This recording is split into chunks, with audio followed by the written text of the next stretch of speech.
এখন আমরা দেখব কটলিনে কিভাবে কমেন্ট করতে হয়, এক লাইনের কমেন্ট এবং মাল্টি লাইনের কমেন্ট। অর্থাৎ এক লাইনে একটা কোডকে কিভাবে কমেন্ট করে রাখা যায়, অথবা একটা কিছু লেখাকে কমেন্ট করে রাখা যায়, এবং কীভাবে অনেকগুলো লাইনকে কমেন্ট করে রাখা যায়। তো আমি একটা প্রজেক্ট ওপেন করলাম।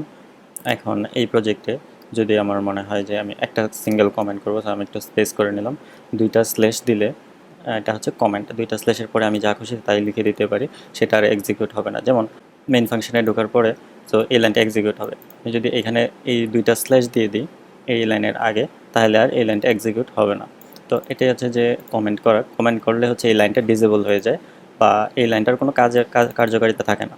যেমন এই লাইনটার আগে আমি একটা কমেন্ট লিখে দিলাম যে this will year print hello world,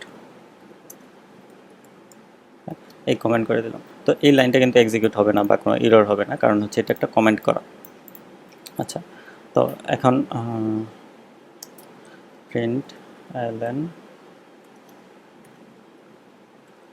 hello HAIN hello again. হ্যাঁ, তো এখন যদি মনে হয় যে আমি এই হ্যালো অ্যাগেন প্রিন্ট করতে চাই না, সেক্ষেত্রে এটাকে আমরা কমেন্ট করে রাখতে পারি আর শুরুতে দুইটা স্ল্যাশ দিয়ে। আচ্ছা, তো স্ল্যাশ দেওয়ার জন্য এই ইন্টেলিজে আইটি সো যে কাজটা করে সেটা হচ্ছে, মানে একটা শর্টকাট কমান্ড আছে এই কমেন্ট করার জন্য। কন্ট্রোল অর কমান্ড চেপে রেখে স্ল্যাশ চাপ দিলে এটা হচ্ছে কমেন্ট হয়ে যাবে অটোমেটিক। এখন এটা হচ্ছে এক লাইনের জন্য কমেন্ট করা। এখন আমি এই দুই লাইন একসাথে কমেন্ট করতে চাই, সেক্ষেত্রে দুইটা লাইন সিলেক্ট করে তো কমান্ড আর কন্ট্রোল দিয়ে স্ল্যাশ চাপ দেব, দুইটা লাইন একসাথে কমেন্ট হয়ে যাবে। এবং সিমিলারলি আবার যদি আমি কন্ট্রোল স্ল্যাশ দিই তাহলে আনকমেন্ট হয়ে যাবে। আচ্ছা, এটা গেল সিঙ্গেল লাইন, যে আমরা একটা লাইন কমেন্ট করি। তো যদি আমাদের দুইটা লাইন একসাথে, যেমন এই দুইটা লাইন আমি একসাথে কমেন্ট করে দিতে চাই, সেক্ষেত্রে স্ল্যাশ এখানে এস্টারিক এবং শেষে এসে স্টারিক স্ল্যাশ, তাহলে হলো কি আমাদের দুইটা লাইন একসাথে কমেন্ট হয়ে গেল। এটার মাঝখানে আরও অনেকগুলো লাইন থাকতে পারে। সো এইভাবে হচ্ছে আমরা মাল্টি লাইন কমেন্ট করতে পারি। আচ্ছা, তো মাল্টি লাইন কমেন্ট করার ক্ষেত্রে আরেকটা ওয়ে আছে, সেটা হচ্ছে আমরা প্রথমে স্ল্যাশ দিব, তারপরে স্টারিক দুইটা দিয়ে একটা এন্টার চাপ দিব। চাপ দিলে এরকমভাবে আর শেষে গিয়ে স্টারিক স্ল্যাশ এরকমভাবে তৈরি হবে। তো এটা ম্যানুয়ালিও দেওয়া যায়, অথবা আইডি হচ্ছে আপনি যদি এরকম করে এন্টার দেন, তাহলে হচ্ছে আইডি আপনাকে পুরো কমেন্টটা তৈরি করে দিবে। তো এই ধরনের কমেন্ট সাধারণত কোনো ফাংশনের উপরে করা হয়, যে কারণ হচ্ছে যে ফাংশনের ভিতরে আর্গুমেন্ট থাকে কোন ফাংশনটাকে ব্যাখ্যা করার জন্য। তো এটাও খুব চমৎকার একটা ওয়ে মাল্টি লাইন কমেন্ট করার। তো তো এই কমেন্টটা আমরা সবচেয়ে বেশি ইউজ হয় হচ্ছে কোনো একটা ফাংশনের উপরে। সাপোজ মেইন ফাংশনের উপরে তো আসলে কিছু লেখা লাগে না। আমরা যখন কাস্টম ফাংশন তৈরি করব, তখন দেখব যে আসলে এটা কাজে লাগতেছে বলতে কি এই ফাংশনটাকে ব্যাখ্যা করার জন্য আমরা কাজে লাগাতে পারি।